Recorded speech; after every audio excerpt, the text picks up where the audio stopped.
اب آخری خطاب ہونے کو ہے، اس کے بعد انشاءاللہ دستار بندی کے مناظر ہوں گے۔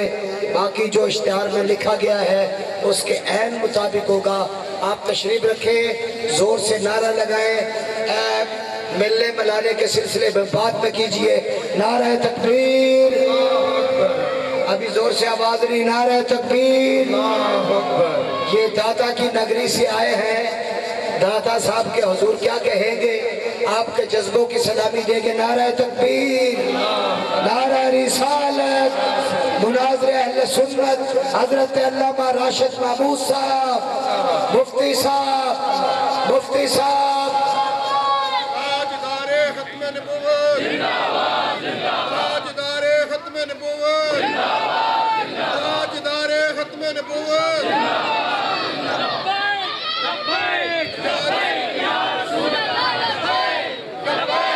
لبیک یا رسول اللہ، لبیک لبیک لبیک یا رسول اللہ لبیک لبیک لبیک یا رسول اللہ لبیک لبیک لبیک یا رسول اللہ۔ الحمدللہ رب العالمین الملک الحق المبین اضاء قلوب اولیائہ بالہدی والیقین وقوى بصائرهم بالوحي المستقيم والصلاة والسلام على سيدنا ومولانا محمد طه الأمين وعلى آله وأصحابه أجمعين ومن اتبعهم إلى يوم الدين. أما بعد فأعوذ بالله من الشيطان الرجيم. بسم اللہ الرحمن الرحیم. اهدنا الصراط المستقیم صراط الذین انعمت علیہم. وقال اللہ تبارک وتعالی فی مقام آخر یا ایہا الذین آمنوا اتقوا اللہ وکونوا مع الصادقین. صدق اللہ مولانا العظیم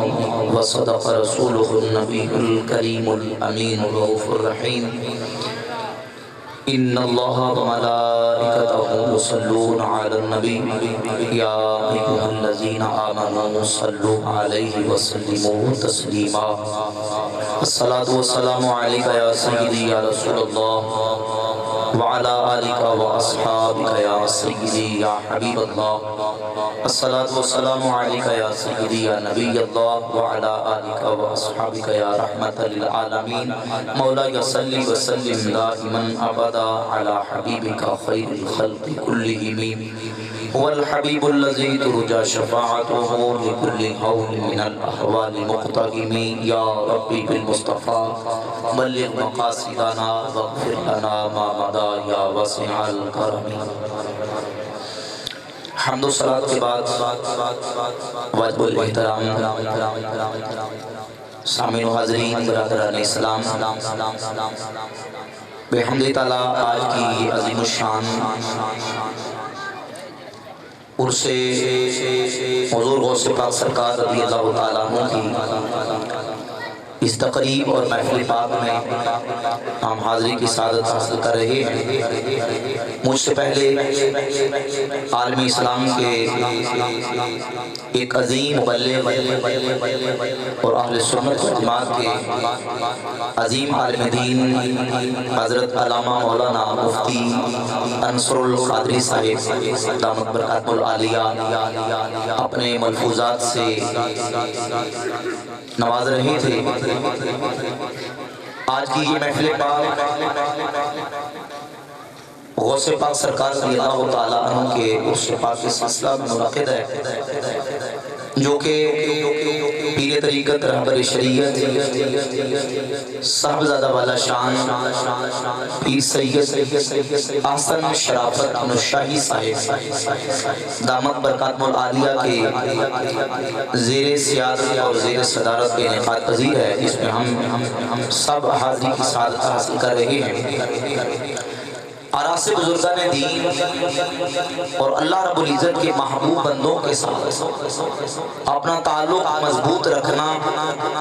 یہ ہمارے ایمان اور عقیدے کے بچاؤ کا، ایمان اور عقیدے کے دفاع کا ایک ذریعہ ہے۔ جس پرفتن دور سے ہم گزر رہے ہیں، جیسے جیسے ہم قیامت کے قریب ہوتے جا رہے ہیں تو فتنے آسمانوں سے اس طرح اتر رہے ہیں جس طرح کہ بارش کے قطرے، اور فتنہ پرور لوگوں کی ایمان کی متاع کو لوٹنے کے لیے کبھی کوئی حربہ اختیار کرتے ہیں، کبھی کوئی حربہ اختیار کرتے ہیں۔ اہل سنت و جماعت کا یہ امتیازی نظریہ اور ہمارا امتیاز ہے کہ ہم اللہ کے فضل و کرم کے ساتھ جب عقیدے کی بات کرتے ہیں، ایمان کی بات کرتے ہیں، تو سب سے پہلے اللہ کا قرآن کے بعد حضور کا فرمان اور قرآن کی آیت کا مطلب وہ لیتے ہیں جو اللہ کے محبوب نے بیان فرمایا، اور حضور کی حدیث کا مطلب وہ لیتے ہیں جو امت کے اماموں نے، امت کے بزرگ بابوں نے فرمایا۔ اس وقت اس بات کو سمجھنے کی ضرورت ہے، یہ اس انداز سے منفی پراپوگنڈا کیا جا رہا ہے کہ امت کے بابوں نے یہ کر دیا، بابوں نے وہ کر دیا، بابے ہی جو ہے وہ ایمان کی خرابی کا سبب ہے۔ یہ لوگ بابوں کو مانتے ہیں۔ یقین جانے کہ اگر ہماری اسلامی تاریخ اور ہسٹری سے بابوں کو نکالتے تو دین ہمارے پاس باقی بچتا، بولے بچتا نہیں بچتا، نہ حدیثیں ہمارے پاس بچتی ہیں، نہ حدیث کی تشریحات ہمارے پاس بچتی ہیں۔ یہ قرآن بھی ہم تک پہنچا ہے تو امت کے سب سے بڑے بزرگ باب حضور کے صحابہ کے ذریعے سے پہنچا ہے۔ پھر حضور کی احادیث محدثین نے جمع کی، فقہا نے ان کے معانی اور مطالب کو بیان کیا، فقہا نے اس کی صحیح فقہ کو بیان کیا۔ لیکن حدیث بھی اگر کسی حدیث کی کتاب میں آتی ہے، محدث جب حدیث لے کے آتا ہے، مثلا امام بخاری امت کے بابے ہیں، امت کے بزرگ ہیں، یہ نہیں ہے کہ ہمارے باپے اور جن کو وہ کوئی مانے وہ جی وہ امام ہے۔ جب بابوں کی بات آئے گی تو اللہ کے نبی صلی اللہ علیہ وآلہ وسلم کی ذات اقدس کے بعد حضور کی امت میں صحابہ، تابعین، اتباع تابعین، ائمہ مجتہدین، امت کے محدثین، اولیاء، صلحاء، یہ سارے امت کے بزرگ ہیں۔ ہم ان کو اپنے بزرگ اور بابے مانتے ہیں۔ ہاں، صحابہ کا مرتبہ سب سے بڑا اور بڑا، لیکن یہ بات روز روشن کی طرح عیاں اور واضح ہے کہ بابوں کے بغیر ہمارے پاس دین باقی، کہتے مجھے کیسے نہیں بچتا؟ ہمارے پاس قرآن موجود ہے، ہمارے پاس حدیثیں موجود ہیں۔ جب قرآن اور حدیثیں ہمارے پاس موجود ہیں تو بابوں کی ضرورت کیا؟ تو ہم سوال یہ کرتے ہیں کہ جو حدیثیں تم کہتے ہو ہمارے پاس موجود ہے، سوال یہ ہے کہ یہ حدیثیں کہاں سے آئیں گی؟ تو جو جدید سوچنے والی بات ہے، یہ حدیثیں کہاں سے؟ کہتے ہیں حدیثیں تو اماموں نے کتابوں کے اندر لکھی ہیں۔ ہم کہتے ہیں یہ امام کون ہے؟ یہ بھی تو امت کے بابے ہیں، یہ بھی تو امت کے بزرگ ہیں۔ پھر ان بابوں نے، ان بزرگوں نے جب احادیث کو جمع کیا، مثلا امام بخاری صحیح بخاری کی سب سے پہلی حدیث لے کے آئے، اور امام بخاری نے یہ حدیث کس انداز سے بیان کی؟ فرماتے حدثنا عبداللہ ابن الزبیر،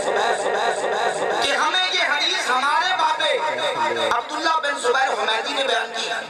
اور عبداللہ بن زبیر حمیدی کہتے ہیں ہمیں ہمارے بابے سفیان نے یہ حدیث بیان کی۔ سفیان یہ کہتے ہیں ہمیں ہمارے بزرگ اور بابے یحییٰ بن سعید نے یہ حدیث بیان کی۔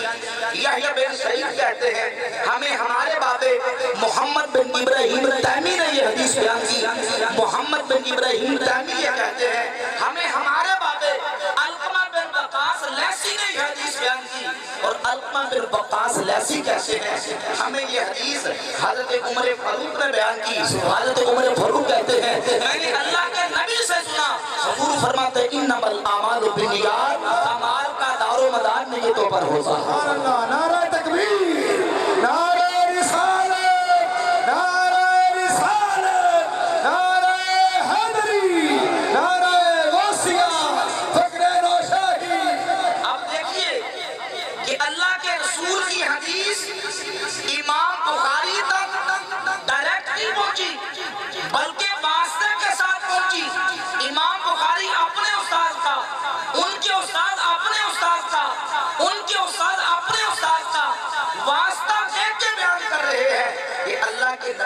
حدیث ان باپوں کے ذریعے امام بخاری تک پہنچی ہے۔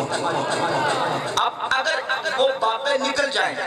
باپوں کو درمیان سے نکال دیا جائے، باپوں کو چھوڑ دیا جائے، تو امام بخاری بھی اگر کہیں کہ اللہ کے رسول نے یہ فرمایا تو وہ حدیث ان کی ڈاکٹرائن اور ان کے قاعدے اور ضابطے کے مطابق جو ہے وہ قابل قبول ہے نہیں۔ تو پتہ چلا اگر امت کے باپے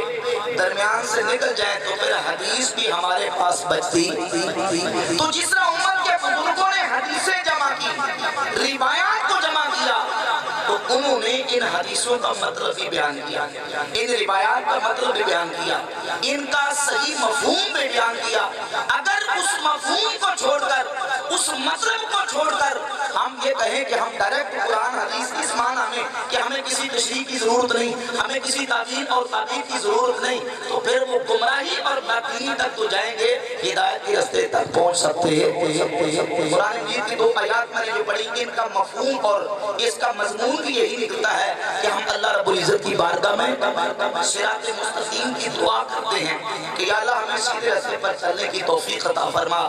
اور ان لوگوں کے راستے پر چلنے کی توفیق عطا فرما جن پر تیرا انعام ہوا، جن پر تیرا انعام ہوا۔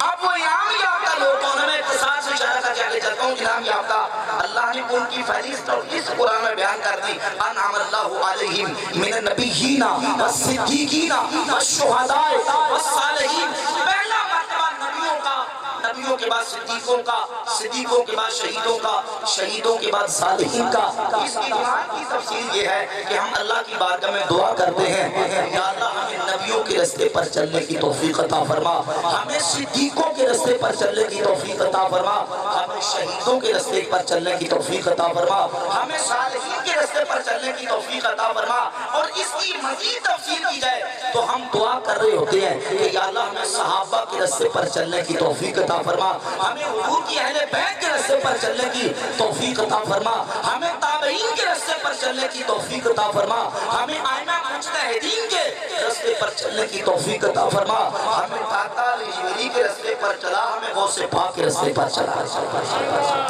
کیونکہ یہ صالحین میں آتے ہیں۔ اور اللہ رب العزت نے یہ امتیاز اور خصوصیت اہل سنت و جماعت کو عطا کی ہے کہ حمد تعالیٰ امت کا جو عظیم جو گروہ اور امت کا جو سواد اعظم ہے، بڑی جماعت ہے، صحابہ سے لے کر آج تک جو جماعت چلی آ رہی ہے اہل سنت و جماعت، اللہ نے ہمیں اہل سنت کا دامن عطا فرمایا۔ اور یہ بات صرف ایسے نہیں بات کر دی گئی، بلکہ شیخ عبدالحق محدث دہلی رحمۃ اللہ تعالی علیہ اشعۃ اللمعات مشکات کی شرح میں مشہور حدیث کی شرح کرتے فرماتے ہیں، حدیث آپ نے سنی، 18 صحابہ اس حدیث کے راوی ہیں، اور جامع ترمذی کے اندر، سنن ابی داؤد کے اندر، ابن ماجہ کے اندر، دیگر حدیث کی 12 سے زائد کتابوں میں 18 صحابہ اس حدیث کے راوی ہیں کہ نبی پاک صلی اللہ علیہ وآلہ وسلم نے فرمایا الا ان من قبلکم من اہل الکتاب افترقوا علی 72 ملہ وان هذه الملة ستفترق على 73۔ فرمایا خبردار، تم سے پہلے امتیں اور گروہ، امتیں اور جو ہے وہ ملتیں وہ 72 گروہوں میں تقسیم ہو گئیں، وَإِنَّ هَذِهِ الْمِلَّةَ سَتَفْتَرِقُ عَلَى 73۔ میری یہ امت کے 70 فرقوں میں بٹ جائے گی، 72 فی النار وواحدۃ فی الجنہ۔ فرمایا 72 جہنم میں جائیں گے اور ایک جنت میں جائے گا۔ نبی پاک علیہ الصلوۃ والسلام کے صحابہ نے حضور کی بارگاہ میں عرض کیا یا رسول اللہ ما هذه الواحدہ، وہ ایک جو جنت میں جائے گی اس کا نام کیا ہے، وہ کون سی ہوگی؟ تو میرے آقا نے فرمایا ہی الجماعت، وہ جماعت ہوگی۔ وہ کون ہوگی؟ اس حدیث کی شرح کرتے ہوئے شیخ عبدالحق محدث دہلی رحمۃ اللہ علیہ آپ فرماتے ہیں اگر کوئی مجھے گناہ معلوم شود کہ فرقہ ناجیہ اہل سنت و جماعتاً و ای راہ راست براہ خداست و دیگر راہمان آرست، ہر فرقہ دعویٰ من کنن کے براہ راست و مذبیہ جواب شان کے ان چیزیں نیز کہ بمجرد دعویٰ تمام شد برہان بائن و برہان حقانیت اہل سنت و جماعت آس کہ ای دین و اسلام بنقل آمداد۔ فرماتا ہے یہ حدیث پڑھ کے ہر گروہ کہے گا میں حق پر، میں سچ پر، میرا عقیدہ سچا اور میرا عقیدہ حق پر ہے، فرماتے ہیں اس کے لیے دلیل کی ضرورت ہے، اور کوئی عقیدہ اپنے حقانیت پر کچھ دلیل لے کے آئے گا، کچھ اپنے پاس کوئی دلیل لے کے آئے گا۔ فرماتے اہل سنت کے پاس اپنے حق ہونے کی دلیل یہ ہے کہ اہل سنت کا عقیدہ اللہ کے ولیوں سے نقل ہوتا رہا، اور شیخ فرماتے ہیں یہ بات میں نے محض عقل سے سوچ کے نہیں کرتی، بلکہ فرماتے ہیں تواتر کے ساتھ جو اخبار سے اور اولیاء اللہ کے حالات زندگی سے میں نے پڑھ کے سمجھا ہے، وہ یہی ہے کہ صحابہ سے لے کر آج تک اللہ کے جتنے ولی آئے ہیں، بری اعتبار بری طریقہ بودا اسی اہل سنت کے عقیدے پر اور اسی اہل سنت کے طریقے پر آئے۔ تو اہل سنت کا عقیدہ اللہ کے فضل و کرم سے وہ ہے جو صحابہ سے لے کر آج تک اللہ کے ولیوں کے ذریعے سے نقل ہوتا ہوتا ہم تک پہنچا۔ کوئی فرقہ فرقی تنظیم تاریخ 100 سال سے، کوئی 150 سال سے، کوئی 200 سال سے، اللہ کے فضل و کرم سے ہمارے اولیاء اللہ کی خانقاہیں بزرگوں کے ہزار سال سے 1100 سال سے عرص ہو رہے ہیں، یہ بتاتے ہیں کہ یہ انگریز کے دور کی پیداوار نہیں ہے، اور یہ بعد میں پلانٹڈ فرقہ نہیں ہے، بلکہ یہ وہ جماعت ہے جو صحابہ سے لے کر اللہ کے ولیوں سے ہم تک نقل ہوتی چلی آ رہی ہے۔ اور حضور غوث پاک سرکار رضی اللہ تعالیٰ عنہ نے انہیں طالبین میں واضح دو ٹوک انداز میں لکھا، اما الفرقۃ الناجیۃ فہی اہل السنت والجماعت، فرماتے ہیں نجات پانے والی جماعت کا نام اہل سنت والجماعت۔ اور پھر باب التصوف جو آخری چیپٹر فرماتے ہیں یجب علی المرید المبتدی فی ہذہ طریقہ، ہمارے مرید پر اس طریقے میں واجب ہے کہ اس کا عقیدہ وہ ہو جو اللہ نے اہل سنت و جماعت کو عقیدہ عطا فرمایا۔ اہل سنت کا عقیدہ اللہ کے فضل و کرم سے یہ وہ عقیدہ ہے جس میں اولیاء اللہ کا دامن ہمارے ہاتھ میں موجود ہے،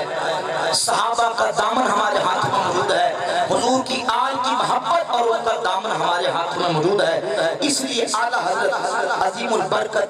مجدد دین ملت شاہ امام احمد رضا خان محدث بریلوی رضی اللہ تعالیٰ عنہ فرماتے ہیں، آپ فرماتے ہیں اہل سنت کا بیڑا پار اصحاب حضور، محبت سے کہتے ہیں سبحان اللہ۔ آپ فرماتے ہیں اہل سنت کا بیڑا پار اصحاب حضور، اہل سنت کا بیڑا پار اصحاب حضور، نجیم ہے اور ناؤ ہے عطرت رسول اللہ کی۔ آج سنت کا بیڑا پار ہے کہ ہمارے ہاتھ میں دامن صحابہ بھی ہے، دامن اہل بیت طاہر بھی ہے، اور اللہ کے کا دامن بھی ہے، غوث پاک کا دامن بھی ہمارے ہاتھوں میں ہے، داتا علی جبری کا دامن بھی ہمارے ہاتھوں میں ہے، اور حضرت نوشب پاک کا دامن بھی ہمارے ہاتھوں میں ہے۔ اللہ کے سارے ولی وہ ولی ہو ہی نہیں سکتا جس کے پاس اہل سنت کا عقیدہ موجود ہے۔ یہ بات بالکل طے شدہ ہے، یقین جانیے کہ زمین و آسمان کے درمیان ساری خلا کو نیک اعمال سے بھر کے بھی آ جائے، اگر وہ اہل سنت کے عقیدے پر نہیں، صحیح بخاری کے اندر 1870 نمبر حدیث ہے، اور اس طرح دیگر احادیث موجود ہیں کہ اگر اس کے عقیدہ کے اندر خرابی، بات اعتقادی اور گمراہی کا شکار ہو گیا، اور عقیدہ اہل سنت سے ہٹ کے رفض و خروج، جبر و قدر یا جو تنقیص و غلو کی طرف چلا گیا، تو پھر وہ جو عمل بھی کر کے آ جائے، بد عقیدہ کا عمل رب کی بارگاہ میں قابل قبول ہے۔ کتاب السنہ میں امام ابن ابی العاصم حدیث نمبر 1000 لکھی ہے، نبی پاک صلی اللہ علیہ وآلہ وسلم نے ارشاد فرمایا، میرے کریم آقا علیہ السلام نے فرمایا، ان اللہ اختارنی واختار لی اصحابہ،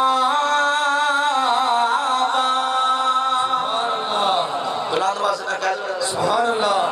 کریم آقا صلی اللہ علیہ وسلم نے فرمایا اللہ رب العالمین نے اپنے لیے مجھے پسند کر لیا، اللہ نے میرے لیے میرے صحابہ کو پسند فرما لیا، فجعلہم لی وزراء وانصارا واصحارا، اللہ نے میرے صحابہ کو میرے وزیر بنا دیا، اللہ نے میرے صحابہ کو میرے مددگار بنا دیا، اللہ نے انہی صحابہ کو میرے سسرالی بنا دیا۔ من سبہم فعلیہ لعنت اللہ والملائکۃ والناس اجمعین، جس نے میرے صحابہ کو برا کہا، جس نے میرے صحابہ پر سب و شتم کیا، لعن طعن کیا، اس پر اللہ کی بھی لعنت ہے، فرشتوں کی بھی لعنت ہے، ساری انسانیت کی لعنت ہے۔ لا یقبل اللہ لہم صرفا ولا عدلا، ایسا بندہ نفر پڑے اللہ اس کے نفر کو رد کر دیتا ہے، ایسا بندہ فرض پڑے اللہ اس کے فرض کو قبول کرتا ہے۔ نعرہ تکبیر، نعرہ رسالت، نعرہ تحقیق، نعرہ حیدری، نعرہ غوثیہ۔ ایمان سے بتائیں جس کے دل میں صحابہ کا بغض و عداوت ہو، جو حضور کے صحابہ کا بے ادب اور گستاخ ہو، کسی ایک صحابی کا بے ادب گستاخ ہو جائے سارے عمل مردود ہو جاتے ہیں۔ تو جو حضور کی بے ادبی کرے گا، جو اللہ کے محبوب کی شان میں گستاخی کرے گا، اور جو ان صحابہ کی شان میں بے ادبی گستاخی کرے گا جو نبی پاک صلی اللہ علیہ وآلہ وسلم کی بارگاہ اقدس میں جنہوں نے ساری زندگی حضور کی بارگاہ میں گزار دی، ایک صحابی کا مقام یہ ہے۔ امام ابن حجر مکی فتاوی حدیثیہ میں فرماتے ہیں ان شرف صحبت والرؤیت لرسول اللہ صلی اللہ علیہ وآلہ وسلم لا يعادلہ عمل ولا یبازیہ شرف، فرماتے ہیں ایک لمحہ رخ مصطفیٰ کو دیکھ لینا، میرے نبی کی دید کر لینا، یہ اتنا بڑا عمل ہے، کائنات کا کوئی عمل اس عمل کا مقابلہ نہیں کر سکتا، کائنات کا کوئی شرف اس شرف کا موازنہ، جس نے صرف ایک لمحہ دیکھا ہو اس کا مقابلہ کوئی نہیں کر سکتا۔ تو جس ابو بکر صدیق نے بچپن میرے نبی کے ساتھ گزارا ہو، سبحان اللہ، جس نے جوانی حضور کے ساتھ گزاری ہو، جو مکہ میں میرے آقا کے ساتھ ہوں، جو مدینہ میں میرے مصطفیٰ کریم علیہ السلام کے ساتھ ہوں، جو ہجرت کی رات حضور کے ساتھ ہوں، جو مزار پر انوار میں حضور کے ساتھ ہوں، جو میدان محشر میں حضور کے ساتھ ہوں گے، اس ابو بکر صدیق کی شان کا اندازہ کون کر سکتا ہے؟ ان کی شان میں کوئی لفظی زبانیں تان دراز کرے گا تو اس کا ایمان کے ساتھ کوئی تعلق ہو سکتا؟ وہ مقام و مرتبہ بارگاہ نبوی میں ان کو حاصل ہے کہ امام زین العابدین سید الساجدین رضی اللہ تعالیٰ کی بارگاہ اقدس میں کسی نے پوچھا، امام احمد بن حنبل فضائل الصحابہ میں اور مسلم احمد بن حنبل دونوں کتابوں میں روایت موجود ہے، حضور یہ بتائیں آپ اہل بیت کے امام ہیں، ما منزلت ابی بکر و عمر من نبی صلی اللہ علیہ وآلہ وسلم، یہ فرمائیں ابو بکر و عمر کا حضور کی بارگاہ میں کیا مقام ہے؟ تو امام زین العابدین نے چھوٹے سے جملے میں جواب دیا، فرمایا منزلتہما ساعہ، جو اب مقام ہے۔ سبحان اللہ، تھک گئے سبحان اللہ کہتے پھر محبت رہا یا رسول اللہ، یا رسول اللہ، یا فرمایا منزلتہما ساعہ، جو اب مقام ہے کہ آپ میرے مصطفیٰ کے دونوں پہلو میں لیٹے ہوئے۔ شان صدیق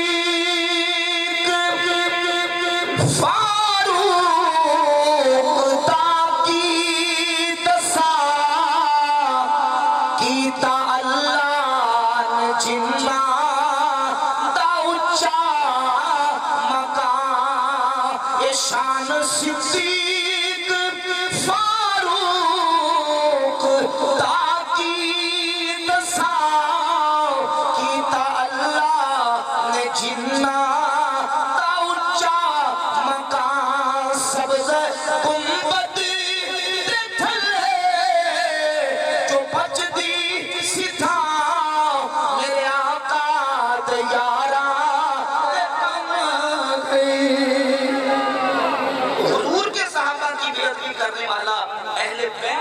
پیروی کرنے والا، چاہے وہ ساری زمین و آسمان تک اخلاق و نیک اعمال سے بھر کے بھی آ جائے، اہل سنت کے عقیدے سے منحرف ہوگا کوئی عمل قابل قبول ہے؟ سب سے پہلے عقیدہ ہے، چاہے وہ اپنے آپ کو ولی ہونے کا دعوے دار ہو، قطب ہونے کا دعوے دار ہو، غوث ابدال جو مرضی لوگ اس کو کہتے رہیں، اگر اس کے عقیدے کے اندر خرابی موجود ہے، اگر اس کا عقیدہ اہل سنت کے عقیدے پر نہیں، جو ہم ولیوں کی شان بیان کرتے ہیں کہ ولیوں کو کوئی خوف نہیں، نہ کوئی غم ہوگا، اس کے ساتھ اللہ نے ولایت کا جو معیار بیان کیا ہے وہ یہ ہے کہ الذین آمنوا وکانوا یتقون، جو ایمان والا بھی ہو تقوی والا بھی ہو۔ ایمان پہلی شرط ہے، اور امام علامہ صاوی تفسیر صاوی حاشیہ صاوی میں لکھتے ہیں کہ ام الذین اتصفوا بالایمان وهو اعتقاد صحیح المبنی علی الدلائل القطعیہ، فرماتے ہیں وہ عقیدہ حق ہے جو قطعی دلائل پر مبنی ہو، اور اللہ نے وہ عقیدہ اہل سنت و جماعت کو عطا فرمایا۔ تو دوسرے گرامی قدر بحمد تعالی ہمارا تعلق اللہ کے ولیوں کے ساتھ ہے،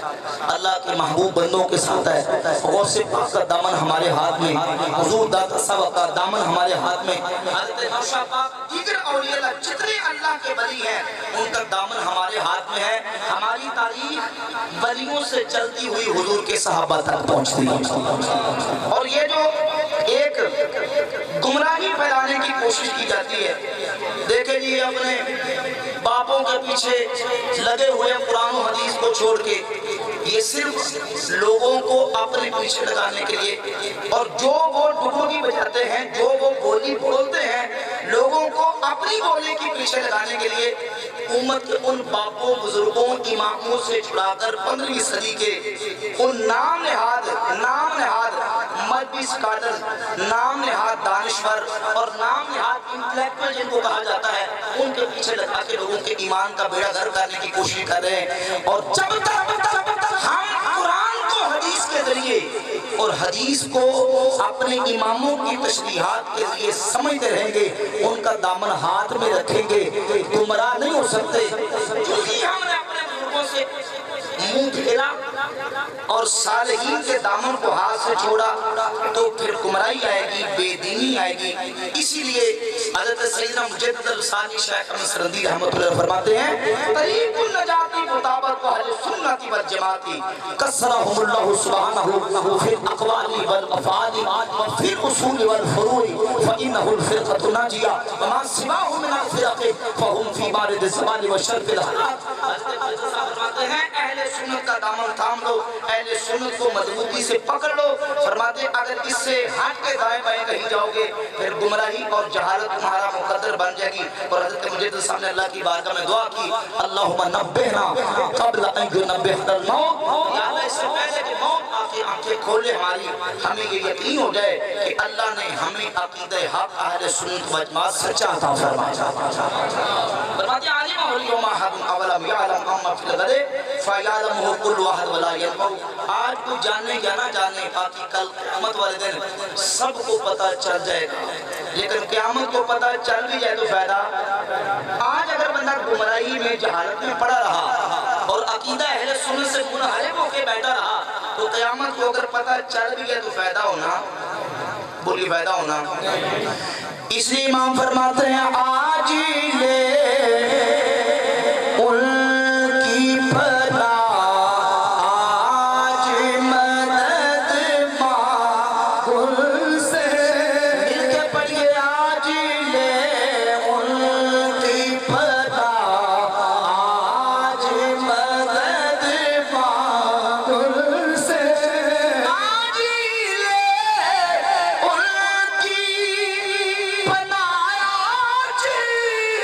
مدد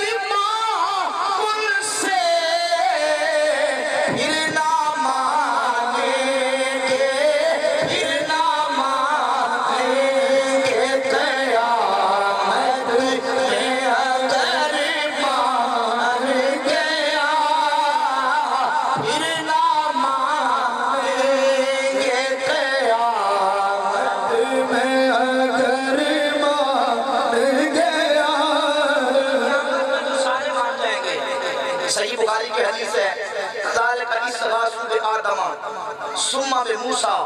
ثم بمحمد صلی اللہ علیہ وآلہ وسلم میدان محشر میں ساری مخلوق جمع ہو کے جناب آدم علیہ السلام سے فریاد کریں گے، استغاثہ کریں گے، پھر جناب موسیٰ علیہ السلام سے استغاثہ کریں گے، ثم بمحمد صلی اللہ علیہ وآلہ وسلم، پھر نبی پاک علیہ السلام کی ذات اقدس سے استغاثہ کریں گے، اور جب حضور کی بارگاہ اقدس میں آئیں گے میرے آقا اس مشکل گھڑی میں مشکل کشا بن کے لوگوں کی مشکلوں کو حل فرمائے گا، حضور غوث بن کے لوگوں کی فریاد کو پہنچیں گے اور فرمائیں گے انا لہا، میں تو اسی لیے تھا، آج اللہ نے مجھے مقام شفاعت عطا کیا ہے۔ اور صحیح بخاری کے صحیح مسلم کی 1914 نمبر حدیث ہے، میرے کریم آقا علیہ السلام فرماتے ہیں قیامت کے دن ہوگا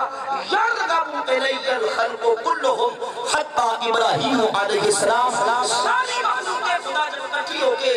میری بارگاہ میں آئے گی، میری طرف رغبت رکھے گی، حتیٰ کہ جد الانبیاء جناب ابراہیم علیہ السلام یہ قیامت میں میری طرف دیکھ رہے ہو گے۔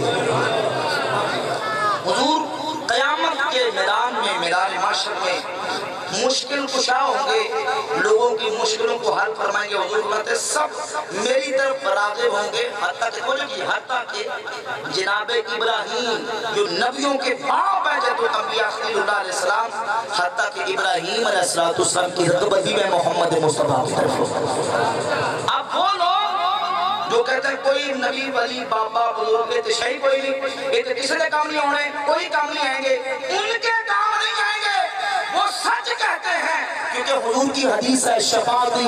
یوم القیامت حقا من لم یؤمن بها لم یکن من اہلہا، میری شفاعت قیامت میں پر حق ہے، پر ملے گی اسے جو دنیا میں میری شفاعت کو مانتا ہوگا۔ کسے ملے گی؟ اور جو منہ پھیرے گا اور کہے گا نہیں جی ضرورت نہیں، اور کوئی کسی کام نہیں آئے گا، اور جناب ہر ایک کو اپنی اپنی فکر ہوگی، نبی تو خود پریشان ہو گئے کوئی کسی کے کام نہیں آئے گا، تو ان کے لیے اعلیٰ حضرت امام اہل سنت کا پیغام محبت سے کہتے ہیں سبحان اللہ۔ آپ فرماتے ہیں وہ جہنم میں گیا جو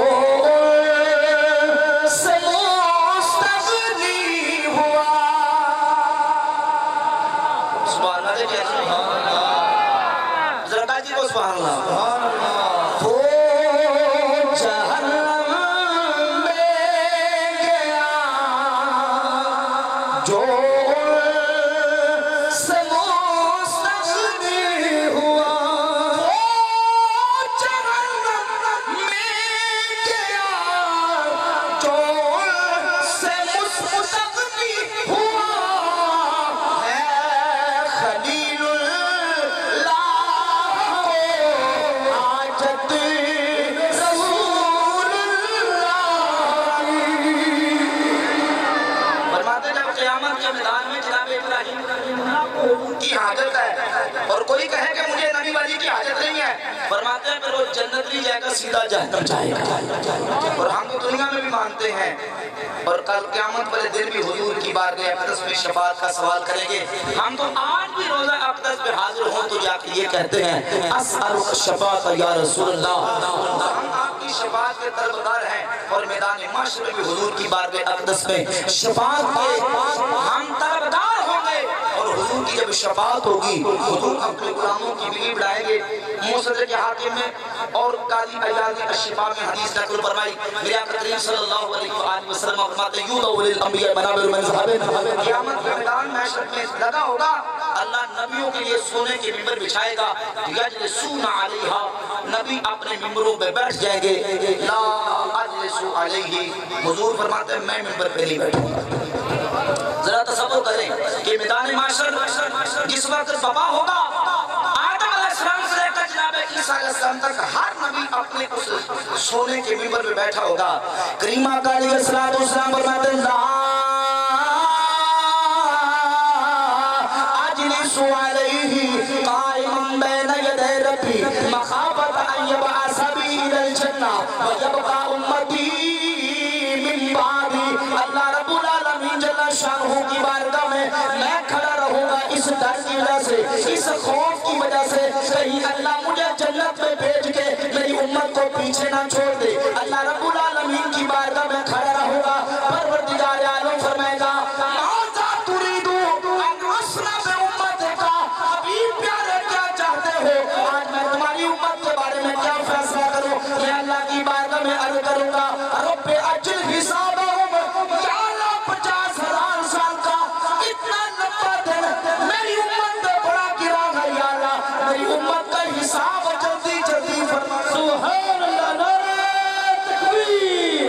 نعرہ رسالت، نعرہ حیدری، نعرہ تحقیق۔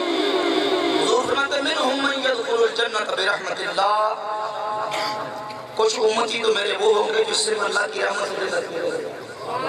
ومنہم من یدخل الجنت بشفاعتی، اور کچھ وہ ہوں گے جن کو شفاعت کر کے میں رب سے جنت لے کے دوں گا۔ تو وہ جو کہتے ہیں کوئی کام نہیں آئے گا، ان کے لیے پھر حالات صحیح بات یہ ہے کہ وہ جہنم میں گیا جو ان سے مستغنی ہوا ہے خلیل اللہ کو حاجت رسول اللہ۔ تاجدار ختم نبوت، تاجدار ختم نبوت، من سب نبیا من سب نبیا لبیک۔ اور حضرت سیدنا سلطان العارفین پیر بہو رحمت اللہ تعالی علیہ اسی میدان نشر کا نشر کے بیان فرماتے ہیں، آپ فرماتے ہیں بے بسم اللہ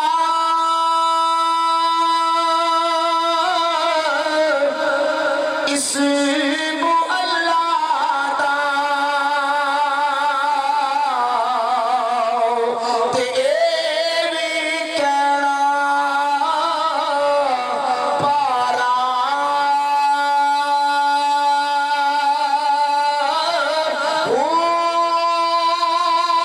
نال شفاعت سرور عالم، اے چھٹ سی عالم سارا،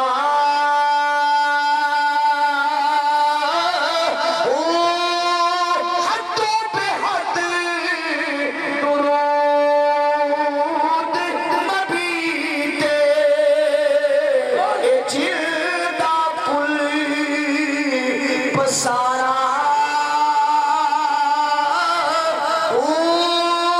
میں قربان کنا تو پاؤں، اے جنوں ملیا نبی سہارا،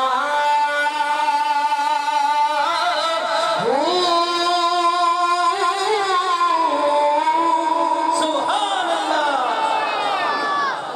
یہ ولیوں کا پیغام ہے، یہ اللہ کے محبوبوں کا پیغام ہے، اور حضور کی عظمت ہے، حضور کی شان ہے کہ نبی پاک علیہ السلام میدان محشر میں حضور کو اذن دے گا، اور نبی پاک علیہ السلام اللہ رب العزت کی اذن سے اپنے گناہگار امتیوں کی شفاعت فرمائے۔ وہ کہتے ہیں یہ دیکھیں حضور نے تو اپنی بیٹی کو فرمایا تھا لا اغنی عنک من اللہ شیئا، صحیح بخاری کی حدیث ہے کہ اے فاطمہ میں تجھے اللہ سے نہیں بچا سکتا، تو اپنے عمل کر، اپنے عملوں کی بدولت جنت میں جائے گی، میں تجھے اللہ سے نہیں بچا سکتا، حالانکہ ان لفظوں کا ترجمہ یہ ہے ہی نہیں۔ لا اغنی عنک من اللہ شیئا، حضور نے یہ اس موقع پر اپنی بیٹی کو، اپنی پھپھی کو اور قبیلہ قریش کو کہا تھا، صحیح بخاری کی تمام گروہ کو جمع کریں، جب اللہ نے حکم دیا تھا انذر عشیرتک الاقربین، محبوب اپنے قریبیوں کو خدا کا ڈر سنائیے، اللہ کا ڈر سنائیے۔ نبی پاک صلی اللہ علیہ وآلہ وسلم نے اپنی شہزادی سیدہ فاطمہ الزہرا کو فرمایا تھا لا اغنی عنک من اللہ شیئا، مطلب یہ نہیں کہ میں تو کچھ نہیں کر سکتا، مجھے کوئی اختیار نہیں دیا جائے گا، کوئی مجھے اذن نہیں دیا جائے گا، اور کوئی قیامت میں میرے پلے یا میرے ہاتھ میں کچھ نہیں ہوگا، بلکہ فرمانے کا مقصد یہ ہے لا اغنی عنک من اللہ شیئا، اے فاطمہ میں تجھے اللہ سے بے نیاز نہیں کرتا، اللہ سے بے نیاز نہیں، عمل کرتی جانا، نیک عمل کرتی اب عمل کی ضرورت نہیں ہے، اب نیکی کی ضرورت نہیں ہے۔ حضور نے ڈر سنایا ہے، اللہ کا خوف سنایا ہے۔ اس کا یہ مطلب الٹا لینا کہ حضور کے نعوذ باللہ تعالیٰ ہاتھ میں کوئی اختیار نہیں ہے یا اللہ کو اذن نہیں دے گا، یہ حدیث کی معنی تحریف ہے، یہ اس کا مطلب ہرگز نہ اغنی عنک من اللہ شیئا کا مطلب یہ ہے کہ میں تجھے اللہ کے در سے بے نیاز نہیں کرتا، ورنہ حضور نے خود اپنی بیٹی کو فرما دیا تھا کہ اے میری بیٹی فاطمہ تجھے خوشخبری ہو، اللہ نے تجھے جنتی عورتوں کی سردار بنا دیا ہے۔ ان کو حضور نے خود جنتی عورتوں کی سردار ہونے کی خوشخبری عطا فرمائی ہو، اور آسمانوں سے فرشتہ رب کی بارگاہ سے خوشخبریاں لے کے جن کے لیے آیا ہو کہ حضور کی بیٹی کو اللہ نے جنتی عورتوں کی سردار بنا دیا، ان کے بارے میں وہ کہے کہ نعوذ باللہ ان کو بھی پتہ کوئی بخشش ہونے کے لیے ہونی تو اس کے ایمان کی خرابی کا یہ جو دلیل اور دلالت اور نشانی ہے۔ اللہ کے فضل و کرم سے حضور اپنے غلاموں کے کام آئیں گے، اللہ کے ولی اپنے غلاموں کے کام آئیں گے، اور اللہ کے وہ محبوب بندے جو اللہ کی بارگاہ میں مقرر ہیں وہ قیامت میں مومنین کے اپنے تعلق نسبت رکھنے والوں کے کام آئیں گے۔ اسی لیے ہم اللہ کے محبوب بندوں کے ساتھ نسبت رکھتے ہیں، اللہ کے ولیوں کے ساتھ اپنی نسبت قائم کرتے ہیں کہ اللہ کے محبوبوں سے نسبت ہوگی، قیامت میں اللہ کے محبوبوں کی نسبت سے ہمارا بیڑا پار ہو جائے گا۔ اللہ کریم ہمیں صحیح معنوں میں اپنے محبوب بندوں کی نسبت اختیار کرنے کی اور صحیح طریقے سے ان کے نقش قدم پر، ان کے عقائد پر، ان کے اعمال کے مطابق ہمیں ان کے نقش قدم پر چلنے کی توفیق عطا فرمائے۔ وما علینا